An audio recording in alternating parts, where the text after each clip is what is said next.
बिस्मिल्लाहिर्रहमानिर्रहीम। फरमान मुस्तफ़ा सल्लल्लाहु अलैहि वसल्लम जो मुझ पर एक बार दुरूद शरीफ पढ़ेगा अल्लाह पाक उस पर 10 रहमतें भेजते हैं। सल्लल्लाहु अलैहि हबीब सल्लल्लाहु अलैहि मुहम्मद।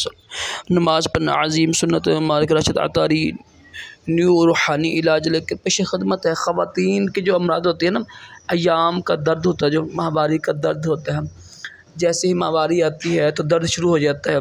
कुछ ख़वातीन को वो शदीद दर्द होता है, बड़ा इलाज कराती है, फिर भी अफाका नहीं ना होता है। तो अयाम के दर्द के लिए ये तस्बीह पढ़ें, इंशाअल्लाह दर्द ठीक हो जाएगा। कोशिश करें, बेहतर यही है कि अयाम शुरू होने के आसार नज़र आए ना आपको, तो ये अमल शुरू कर दें।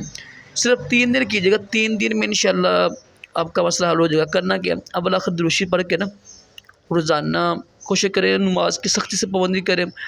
जब अयाम आते तब नमाज माफ़ होती है, इसकी क़ज़ा भी नहीं होती है। तो सख्ती से नमाज़ पढ़ा करें, पर्दा किया करें और अपने जिस्म की केयर किया करें।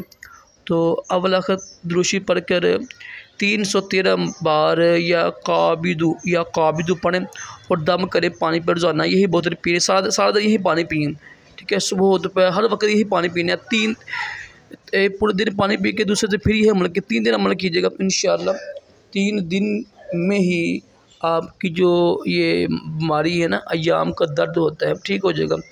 पहले दिन पानी दम करना है, फजर के बाद कर लें, वो मर्ज़ी है। सारा दिन यही पानी पिए, दूसरे दिन फिर 313 बार पढ़ना है या काबिदु। इंशाअल्लाह इसकी बरकत से अयाम का दर्द ठीक हो जाएगा और इंशाअल्लाह आपको आराम मिलेगा। अल्लाह पाक हम सबको भी तमाम जिस्मानी रूहानी बीमारियों से महफूज़ रखे, दोनों जहानों की भलाइयाँ अता करे। सल्लु अलल हबीब सल्लल्लाहु तआला अला मुहम्मद सल्लल्लाहु तआला अलैहि व आलिहि वसल्लम।